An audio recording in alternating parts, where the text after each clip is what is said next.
¿Qué tal, amigos? Buenas tardes. El día de hoy les voy a platicar de un tema muy interesante y ese es pues tomar una perspectiva correcta respecto a las dificultades técnicas que significan desarrollar el audio de alta exactitud, que es lo que se hace en el high-end. Para poder comprender esta dificultad, pues comencemos con lo anterior, con lo antiguo, ¿no?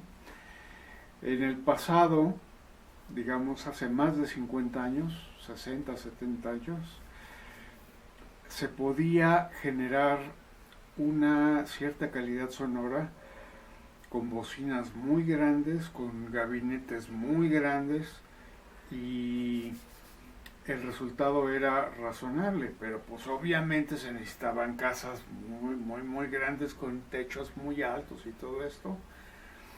Y eso se tenía en aquel entonces. Los que tenemos mi edad y más, pues nos acordamos que los cuartos eran unos cuartotes y los techos eran muy altos, muchas veces con vigas de madera y cielos de tela, así. Bueno, el caso es que con el paso del tiempo los cuartos se empezaron a hacer más pequeños, las salas se empezaron a hacer más pequeñas y entonces las bocinas grandes ya no cabían. Al no caber, y aparte con el desarrollo de Edgar Vilchor de crear la suspensión acústica y hacer que una bocina pequeña pudiese sonar, digamos, razonablemente bien y ya no necesitar del gabinete gigantesco, entonces se empezó a buscar la minimalización. Al buscar esto, se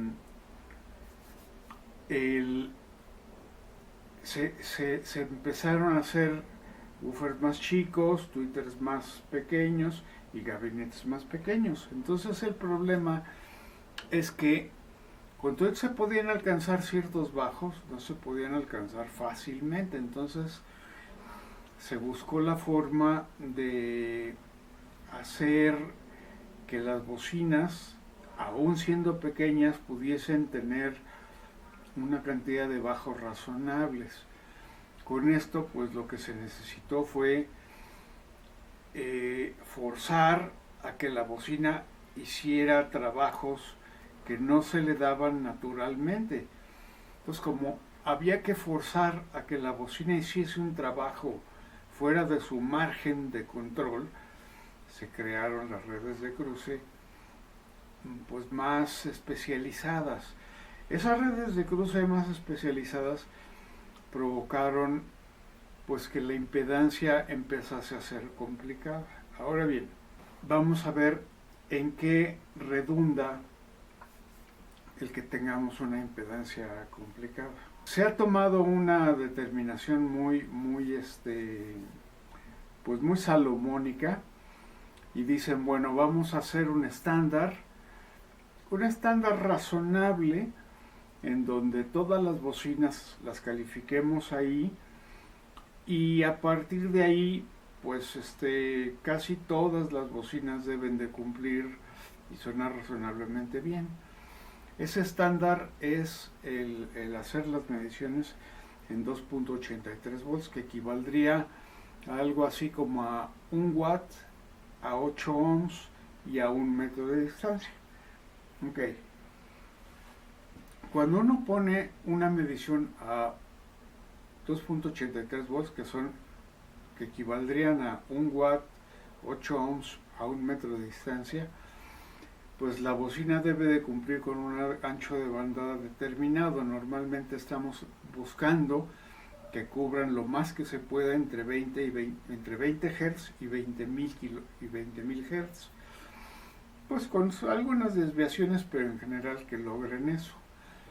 ¿Por qué es importante esto? Bueno, porque en un análisis, en una encuesta que hizo, por ejemplo, Stereophile hace 10, 15 años, y se revisó la opinión de 10.000 audiófilos o no sé cuántos, todos admitieron tener un promedio de escucha de 83 decibeles.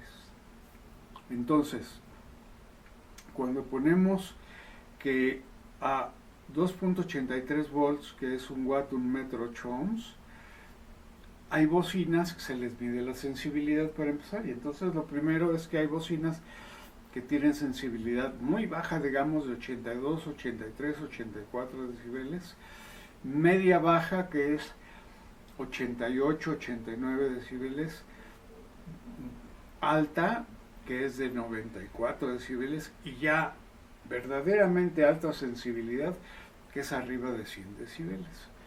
Ahora bien, cuando tenemos bocinas, bueno, cuando tenemos el sonido que produce una bocina, digamos a 1 metro puede generar, digamos, 90 decibeles, ¿no?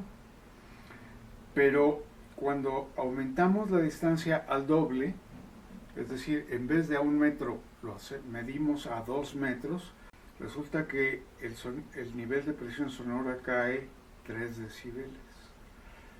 Y si volvemos a aumentar otro doble, es decir, a 4 metros, entonces la bocina cae otros 3 decibeles. De manera que si ponemos las bocinas y nos sentamos a 3-4 metros, pues ya estamos tasando el nivel de presión sonora digamos, esos 90 decibeles, ya estamos quitándole 6. Entonces, en vez de 90 decibeles, ya nos están llegando a 84. El problema es que queremos un ancho de banda completo y queremos un margen dinámico, pues cuando menos de 4 o 5 decibeles. Entonces, si ya estamos buscando tener un cierto nivel de presión sonora a 4 metros, con un margen dinámico determinado, ya estamos requiriendo cierta potencia.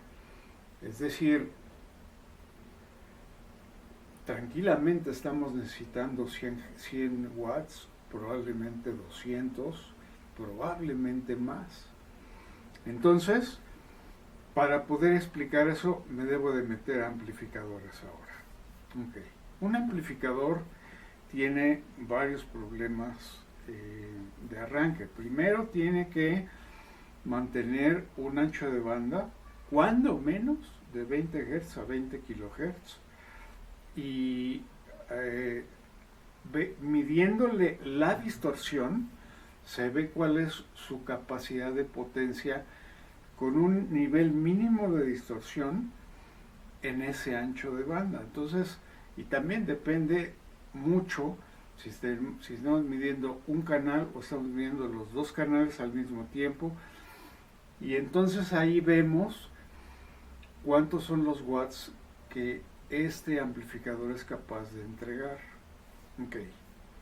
No es lo mismo manejar 1 watt que manejar 10 watts, que manejar 100 watts o que manejar más, lo que se le llamaría la plena potencia, ¿no?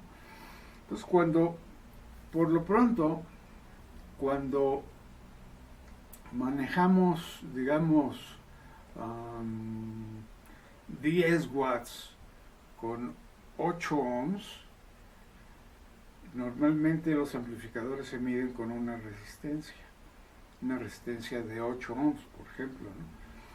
Y si uno toca la resistencia se calienta. Entonces, si le subimos a 100 watts y volvemos a tocar la resistencia, esa resistencia se ha calentado todavía más, a lo mejor ya te está quemando. Entonces el asunto es que el calor tiene mucho que ver con la cuestión de los amplificadores y también de las bocinas. Ahora bien, empezamos a necesitar más potencia y entonces el amplificador tiene que seguir manteniendo el ancho de banda completo, tiene que mantener baja distorsión y tiene que tratar de mantener mucha potencia. Aparte tienen que tratar de controlar los bajos, es decir, que no se le vayan a perder el control de los bajos, Y todo esto depende de una cuestión que se le llama la fuente de alimentación. Si el amplificador no tiene una fuente de alimentación sólida, bien hecha y estable, pues el amplificador va a flaquear. Y entonces ahí nos damos cuenta de la diferencia entre un amplificador bueno y un amplificador que no es tan bueno.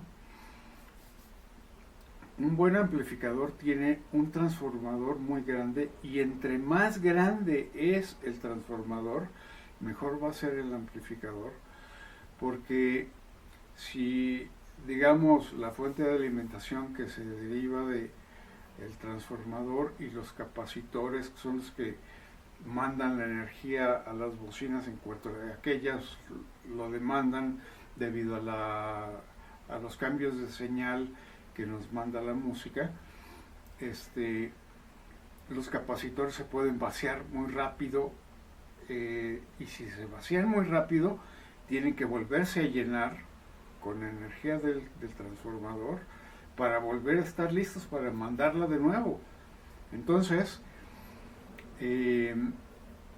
cuando esa fórmula la vemos en acción, los capacitores tienen digamos, un límite. Cuando llegamos al límite de lo que los capacitores pueden entregar rápidamente a las bocinas, pues vamos a requerir ver el punto anterior, que es el transformador. Si el transformador es capaz de entregar 100 unidades, los capacitores van a poder desplazar esas 100 unidades y las van a poder volver a rellenar y volver a entregar.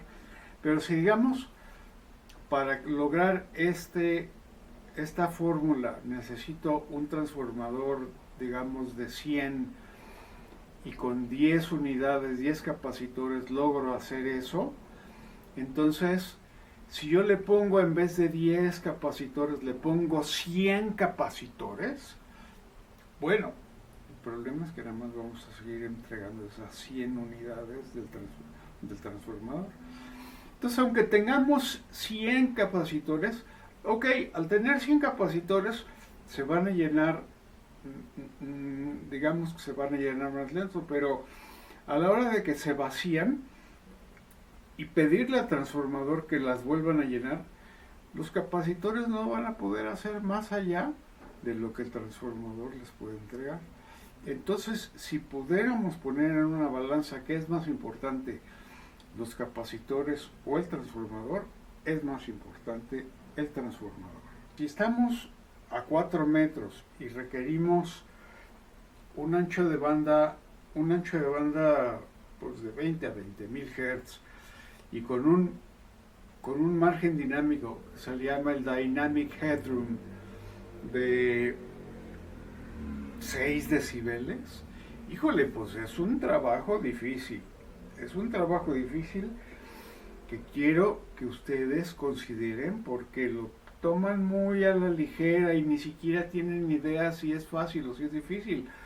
Por otro lado, las bocinas, al trabajar con mayor energía, quiere decir cuando trabajan con 1 watt a cuando trabajan con 5 o 10 watts o más, pues las bobinas de voz se van calentando, y al momento de calentarse van, digamos, perdiendo su compostura, digamos que un poco como yo, ¿no?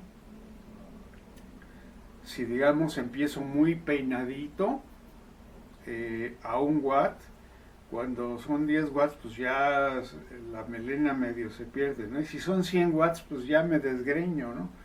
Es lo mismo que le pasa a una bocina. Si una bocina trabaja a 1 watt, pues va a mantenerse estable en sus componentes, térmicamente estable en sus componentes.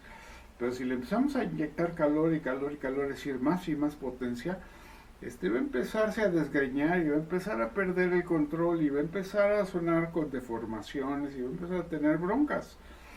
Entonces, es importante que ustedes entiendan que las bocinas, al ser sometidas a esfuerzo, pues no tienen la misma entereza, y entre mejor es la bocina, mejor desplaza ese calor y mejor mantiene, digamos, compostura a diferentes niveles de presión sonora. Y ni siquiera estoy hablando de lo que es la compresión dinámica, pero bueno, mantener la compostura a diferentes niveles de presión sonora, cosa que resulta necesaria porque no vamos a ver una bocina así pegadita, sino que lo vamos a ver a una distancia razonable. Entonces, si la distancia razonable son 3 a 4 metros y aparte tenemos el espacio de lo que mida en volumen nuestro cuarto, pues la verdad es que estamos provocando un esfuerzo muy importante. Y eso es de lo que quería yo hablarles. Decirles que el calor influye e influyen los esfuerzos de un amplificador a diferentes niveles de potencia. Ahora, otro detalle que no les dije y es importante es la impedancia. Las redes de cruce, para poder mantener ese ancho de banda con esa distorsión a diferentes niveles de presión sonora, tienen que generar una serie de esfuerzos en la bocina y que acaba repercutiendo en el amplificador, que es mover o afectar la curva de impedancia. La curva de impedancia yo siempre la he tratado de entender de esta manera. Digamos que a 8 ohms va uno manejando un coche que está en una subida tranquila, una subidilla ahí más o menos. Sí, pero si bajamos a 4 ohms, esa subida se convierte en una pendiente importante, ¿no? Es subir un cerro. Y si de repente hay cosas que hacen que esa impedancia baje de 4 ohms, digamos, a 3 o a 2 ohms, o llegar hasta 1 ohm, pues se va haciendo subidas y subidas y subidas, considerando que 0 ohms es el cortocircuito y equivaldría a la pared. Entonces, 0 ohms es la pared. Y 8 ohms es una pendiente.